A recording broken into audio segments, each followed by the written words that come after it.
Some stories in the Bible shout with miracles. Others whisper through heartbreak. This is not a story of kings, not of prophets parting seas or commanding armies.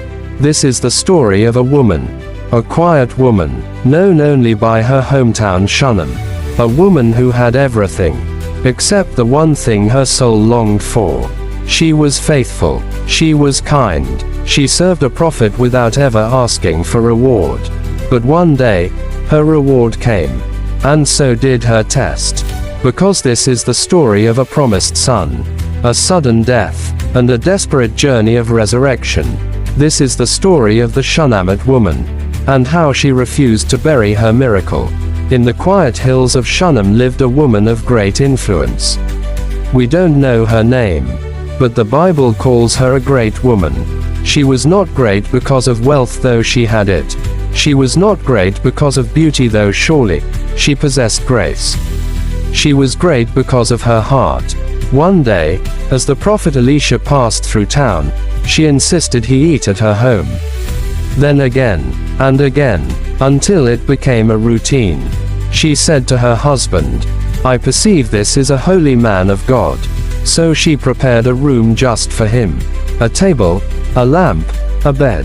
No reward expected, no blessing requested, but heaven doesn't ignore unseen acts.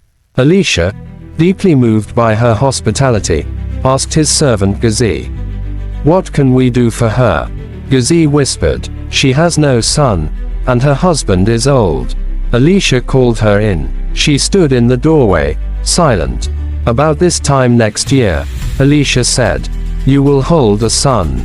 The woman froze. She didn't shout. She didn't celebrate. Instead, she cried, "No, my Lord, do not lie to your maidservant."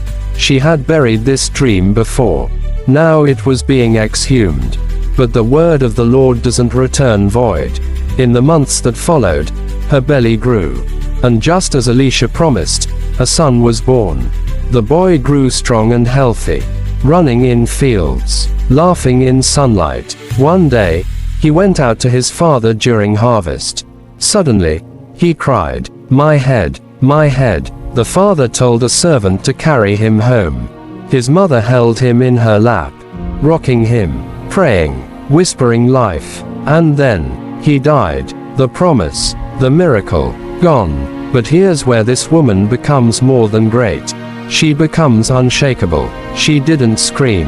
She didn't announce his death. She didn't even tell her husband.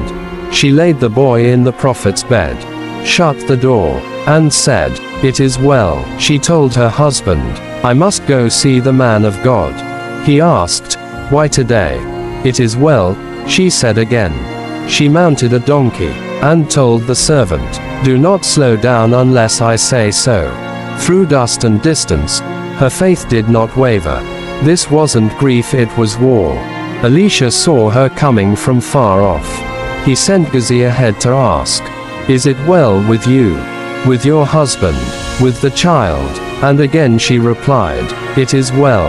But when she reached Elisha, she fell at his feet. "Did I ask for a son? Did I not say, 'Do not deceive me'?" Elisha understood. Something holy had been stolen, and heaven was about to respond. Elisha sent Gehazi with his staff to lay it on the boy's face. But there was no sound, no sign of life. So Elisha went himself. He entered the upper room, shut the door, and prayed. Then he laid on the boy eyes to eyes, hands to hands. The body grew warm. Elisha paced the room, then laid on him again. Suddenly, the boy sneezed 7 times, and opened his eyes. Elisha called to the woman, "Take up your son." She fell at his feet, bowed in worship, and took back the miracle death tried to keep. This is not just the story of a woman.